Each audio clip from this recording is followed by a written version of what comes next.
Right, hey guys, how are we doing? Back another video from Mother's Basement. And today we are checking out anime we wish stayed dead.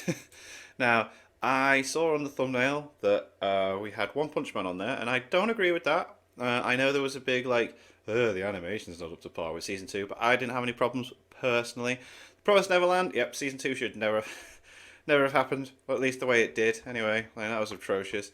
And I saw that The Devil is a Part-Timer was on that thumbnail as well. But do you know what? I'm actually really enjoying Season 2 of The Devil is a Part-Timer. A bit hard at the beginning of the season, but yeah, once it gets into it, it's quite interesting. So let's see what Jeff has to say on this. To enjoy anime is to doom oneself to a life of quiet yet constant disappointment.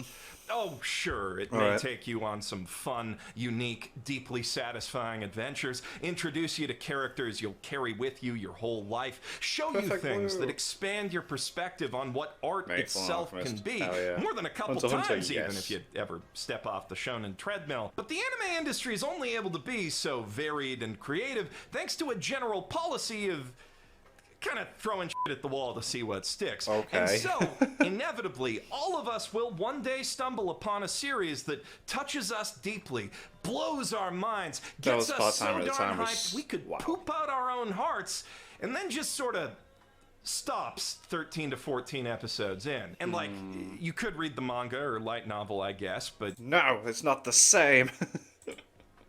Those are books. Yeah, you want to watch cartoons. You want to watch that cartoon. And yet, because it didn't do the numbers and our cruel mistress capitalism cares not for artistic value, it cannot continue to be. So you sit at the edge of that cliffhanger, slowly working your way through all the stages of grief very slowly. The denial ones especially long, especially after, took them years to bring Attack on Titan back, so it could still totally happen. But eventually, you will get through it and make peace with the show's passing. And by make peace with it, I mean every time someone baits you with one of those, what anime deserves a sequel? X-Arm Season 2.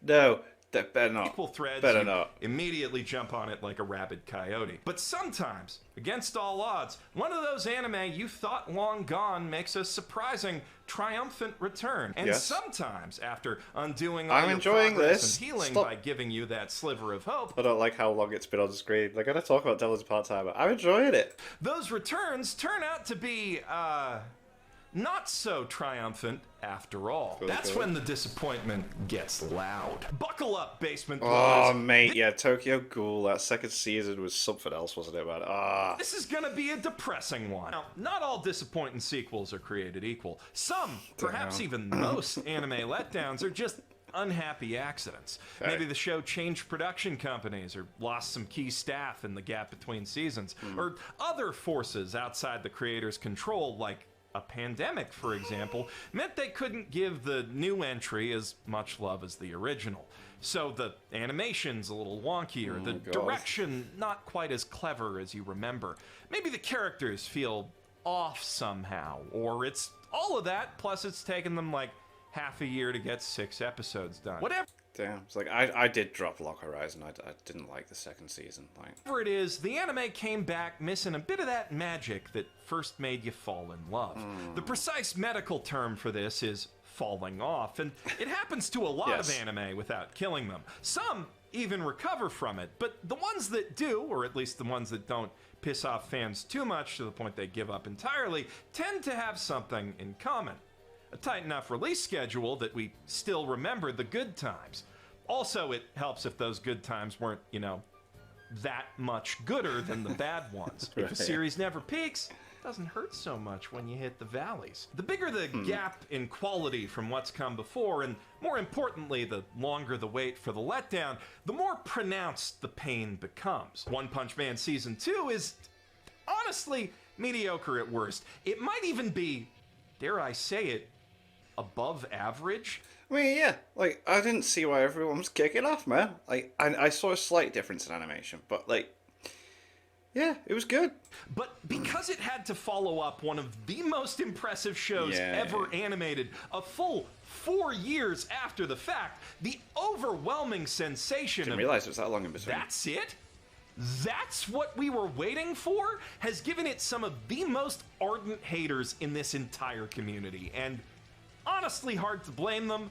I'm right there with them some days. But like, if you just finished season 1 and you want more, I definitely think the manga's a better experience, but go for it. You'll notice the difference, but it's not going to ruin your life. Exactly, If only yeah. I could say the same, for the devil is a part No, don't do this. Despite debuting a full decade ago, the first season of this reverse isekai comedy still feels like a breath of fresh air today amid the increasingly stifling crowd of samey light novel things.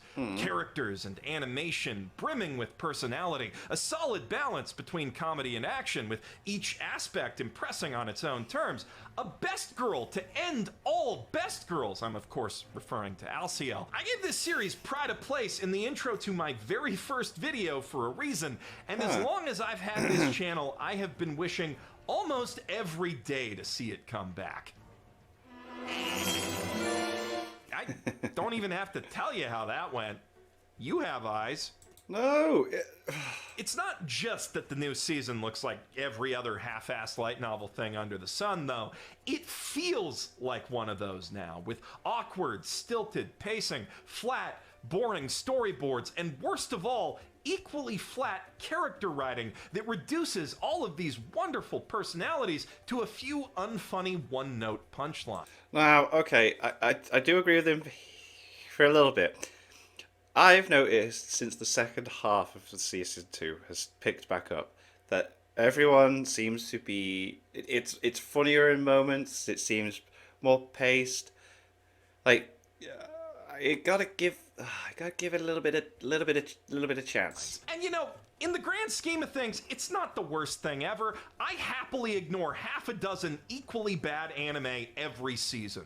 But looking at this next to the original, after 9 years of mounting expectations, been that long. I cannot help hating this thing. Some anime hurt the same no matter when you watch their predecessors, though.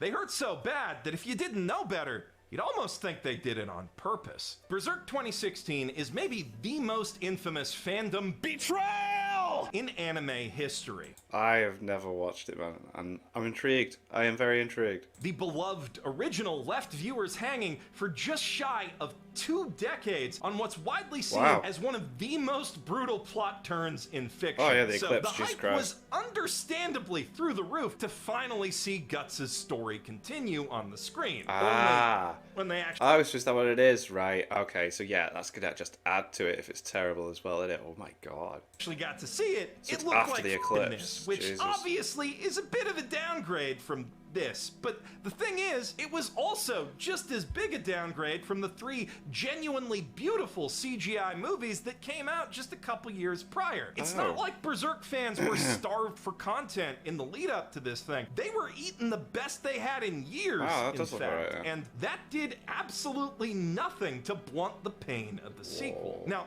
you may have noticed me my talking about God. Berserk fans in the third person there. That's because I'm not one yet. It's on my to-do list. I got the Oh god, wow. manga right here waiting to go. But before I do, I promised editor Trey that we're going to binge the 97 anime together because they are just the biggest fan. And we're finally doing that next month. Oh wow, I didn't know he... Oh, okay. Mother's Basement's not read Berserk. Whoa. So for now, I'll just let them tell you how this whole thing felt.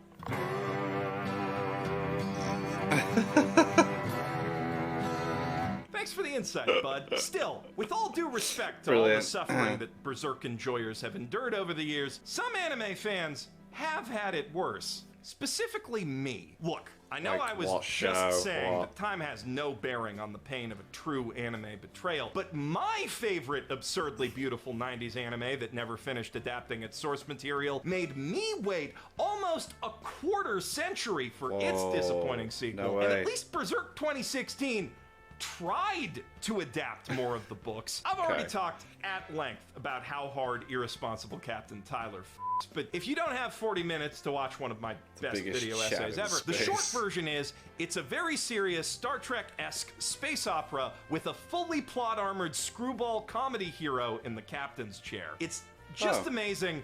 You really need to see it to believe it. What you don't need to see, however, under any circumstances, is the irresponsible galaxy Tyler. So, Sorry about this.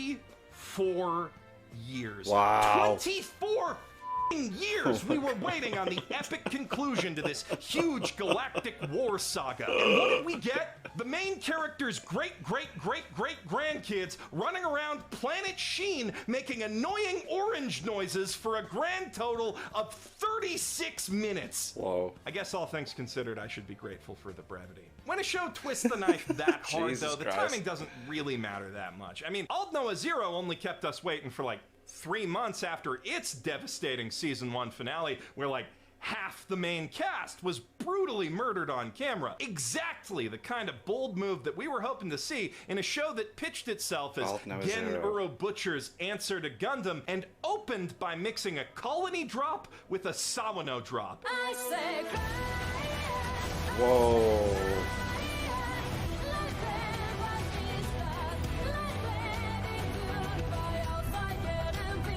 Okay. That is still one of the sickest things I have ever seen in an anime, but the real drop came when Season 2 made the equally bold move of everyone's fine, actually. Protag-kun getting shot in the face was just an excuse to give him a cool talking robot eye. Also, he's Oh my god, no. No. I'm sorry, I've not seen this, but that is awful. He got shot in the face, it's like, he's okay. Give him a robot eye that talks to him now. What? Ugh, I would be so pissed off. got magic Martian mech powers now, either from when he kissed the Martian princess, or possibly when she also got shot in the head and bled into his mouth. By the way, for the record, she's totally fine too. Either way, Okay. those abilities work like herpes, I guess, which sounds silly enough out of context, but in context, the only thing the anime really had going for it in the first place was the dynamic of a regular-ass dude and a regular-ass mech beating new types by creatively outthinking their sci-fi super weapons. And Season 2 just kind of tosses all that in the garbage alongside Slain Troyard's whole brain. But explaining everything wrong with him would definitely take its whole own video, so let's just move on. Yeah, it's weird, isn't it? As well, like, what was it? Mobile Suit Gundam, Witch from Mercury. The first half, amazing. Loved it. Wow. And the second half, slow, cool moments, and then the last 2 episodes were just like, what? I kind of wished. I've just noticed that's a JoJo's t-shirt, JoJo's shirt he's wearing, isn't it? But yeah, I just kind of wish the second half of Witch from Mercury didn't really go the way it did. On that note, though, I wish I could say that that's the Oh, worst no. a sequel Oh, has no. ever stomped up. Oh no. Oh no. Oh no, no, no.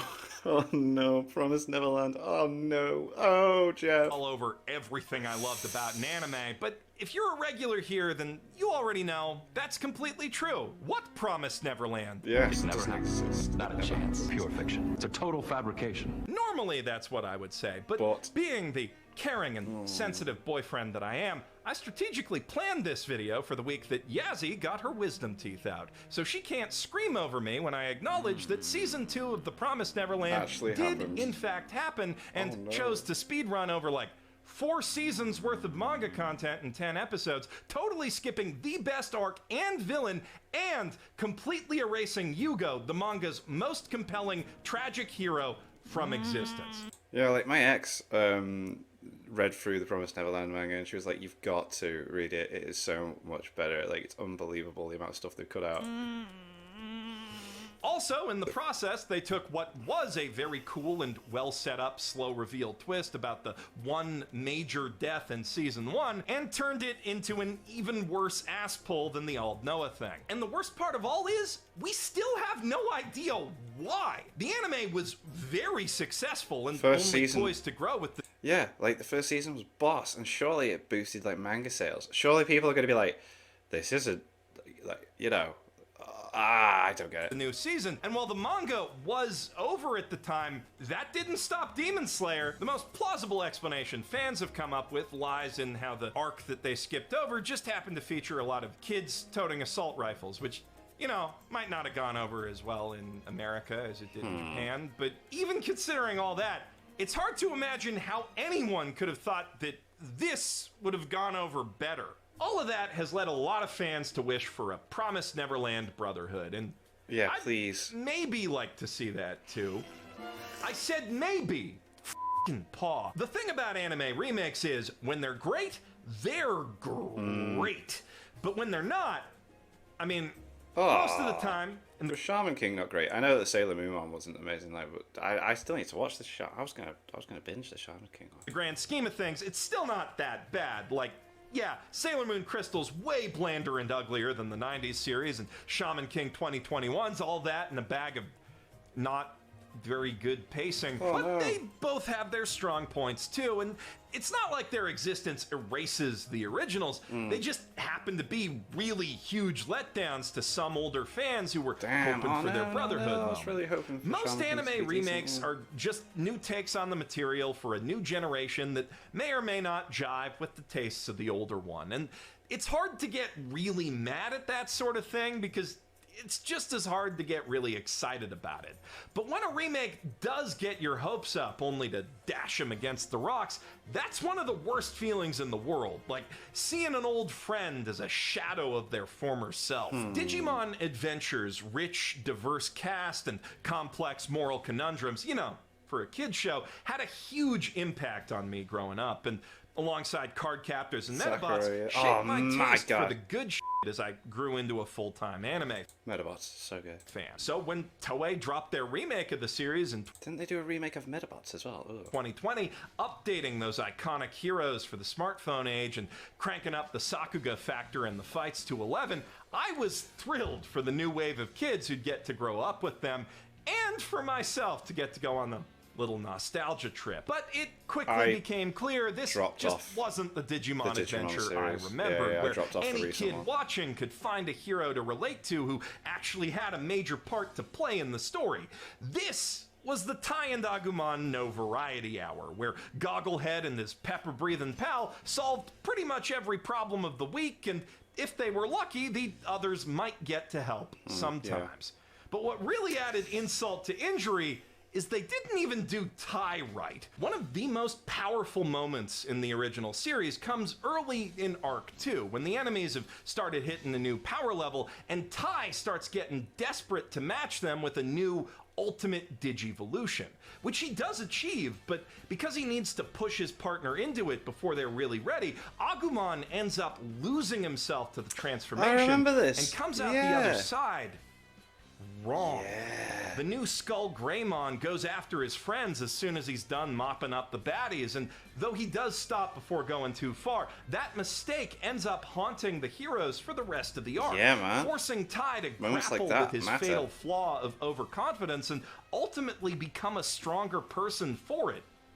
In the new one, he just digivolves to Metal Greymon with no problems on the first try and saves the day like always. And boring. after that, I don't know what happens, because I gave up. Yeah, Honestly, I the dropped whole way thing earlier felt than like that. Bandai Jesus. and Toei just trying to milk every nostalgia buck they could out of these characters after the sequel movies had already told every part of their story that was left to tell. And it really blows to have a piece of art that you truly love cynically turned against you like that. But that is simply the way of the cruel mistress capitalism.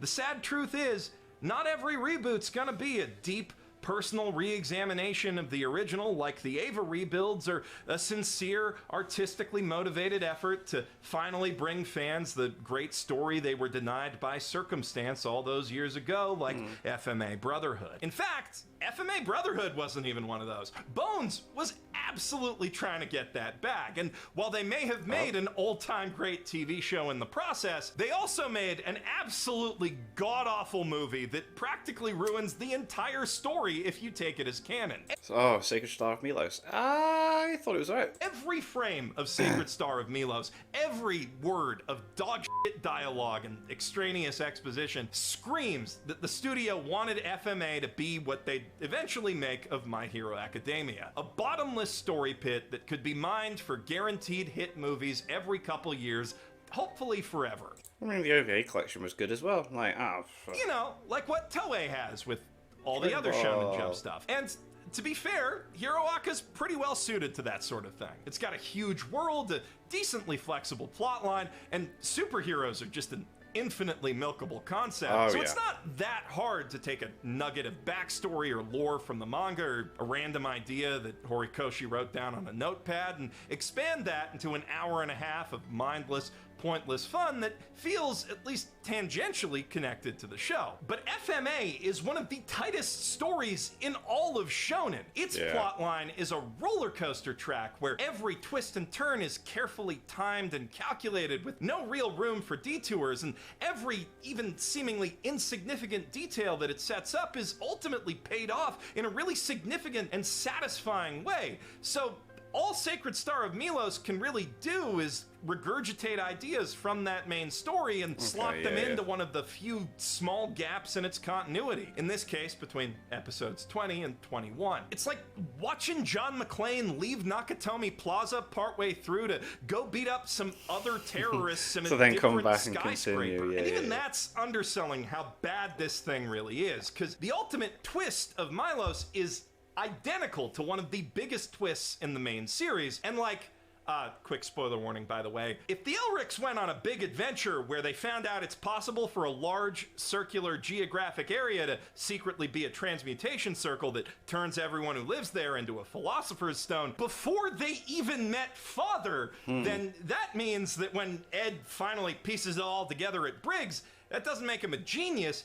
It makes him a fucking idiot for not seeing figuring it out. way Yeah, sooner. all right. This won't surprise anyone who's seen. I never Goku took it as die, proper but there are continuity, few though. things I hate more in this world than seeing a properly finished story that really wrapped up all its loose ends, unraveled and clumsily rearranged for the sake of pure greed. Though I can't quite say for sure if I Excuse hate me. that more than watching a beloved character's children go through carbon copies of their adventures, resenting their parents most of the way through, low-key justifiably because they neglected them enough to let those adventures happen in the first place. Luckily, as an Eureka 7 fan, I don't have to choose, because Bones went and said, ¿Por qué no las dos? the Eureka 7 High Evolution movie trilogy takes the original plot of that mecha classic and asks the bold question, what if all of this stuff was terrible and didn't make any sense? Also, we're gonna make a whole movie about the most annoying character. That's not a question, we're not asking. You're welcome. Meanwhile, the sequel series, Eureka 7 AO, follows the child of Renton and Eureka. By the way, side note to the complainers on the last ones to watch, that's a proper noun,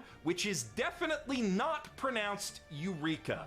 You're making it real obvious Eureka. you haven't seen the anime. Also, second side note, if you have seen the anime, the reason it came up last time is because there's a new anime this summer that reminds me a lot of Eureka 7, Right, so okay. go watch that when we're done here. It is definitely better than AO, which was, long story short, basically Boruto before Boruto. I mean, it is better than Boruto with stronger world building and slightly better justifications for why the protagonist can't be there for his kid, but Okay. like, given the choice, I'd still What was the Code Geass continuation like? Because I thought that wrapped up pretty well, and then all of a sudden I was seeing trailers that Ladouche back. I just didn't bother because I was like, what? But like, what's that like? rather just have nothing.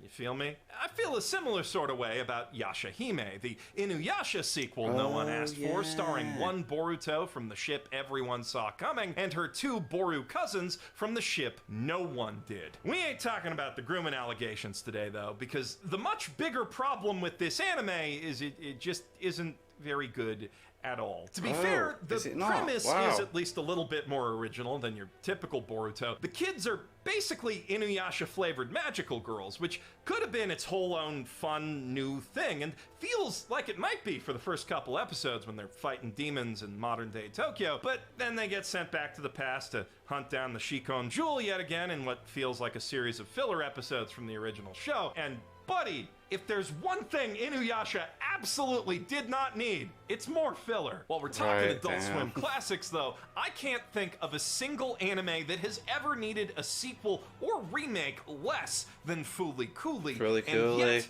now we have both. I heard that like it's not very good. Also a prequel, and I'm still not sure what exactly shoegaze is, but it doesn't really matter, because nothing can ever rebottle the lightning of the original. At the turn of the millennium, when three monumental forces were changing the shape of anime forever, Fooly Cooly arrived as a direct response to two of them. Get out of here, Pikachu. It was a wacky, aggressively adolescent counterpoint to the angsty existentialism of Neon Genesis Evangelion, made by most of the same animation legends. A statement that while Music's all that fantastic brainy as well. philosophical junk is cool and all, it's okay to feel stupid too, especially when you're in the middle of puberty, which the show emulates by overwhelming you with big, complex, barely explained ideas, references that are designed to go over your head, and animation unlike anything you've seen before. And that brings us to its second purpose, as an excuse for a bunch of animation legends to go absolutely hog wild with all the fancy bleeding edge computer tech their studio just paid for with all its Ava money. Also, maybe a scooch of tax fraud. A bold experiment that would lay the groundwork for all the cool, unique-looking digital anime that we have today. Doubly so in the case of the Trigger shows, what with all those questionable business decisions. We're a long ways out from those Wild West days of digipaint animation now, though, and no anime can ever really be what Fooly Cooly was again. The prequel and sequel, alternative and progressive, offer more fun and kooky animation than the average product of their time, I guess, but they're at best pale imitations of the raw, anarchic, experimental energy that made Fooly Cooly truly special. I suppose the upcoming maybe remake, Fooly Cooly Grunge, could possibly have been something similar for 3D animation if Spider-Verse hadn't beaten it to the punch half a decade ago. Also Promare. Also, not sure why the thing's in it. Daddy needs to get his rocks off. Okay. I still need to see Promare, man. I forgot about that. Damn.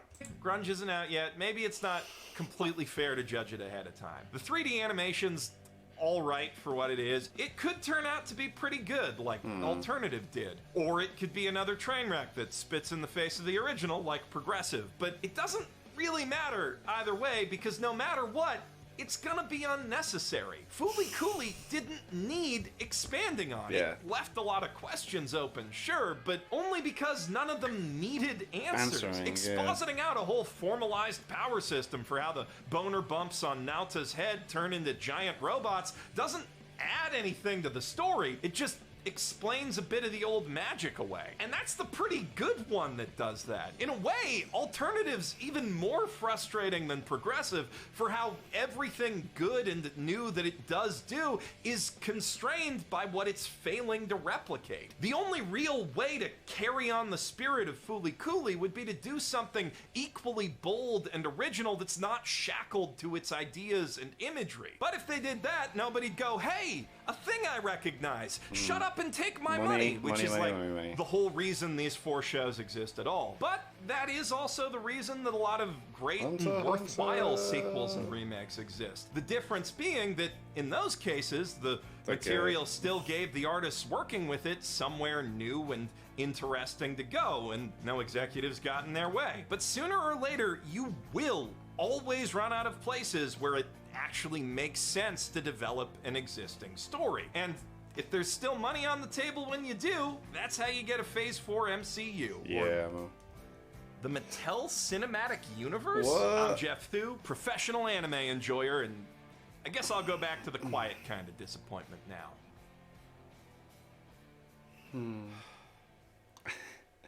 Interesting there was no mention of Code Geass, but yeah. Sometimes it is unnecessary to continue it. But the thing is, with The Devil is Part-Timer, like, the you know, the original source material was out there. It was like, you know, it had a story to continue and tell. But yeah, Promised Neverland should never have happened. And interesting video. Anyway, make sure you check out my Etsy shop. Links in the description for t-shirts and hoodies that I've designed. And thank you to my patrons. If you want to have your name at the end of every video I upload, link in the description to the Patreon page. $1 a month is our support channel. It's greatly appreciated. Thank you guys very much for that. And thank you all for watching. What do you guys think of that? Do you guys think of this? Click like, subscribe if you want to. Leave comments down below. Let me know what I should watch in future videos. I'll see you guys next time. Bye.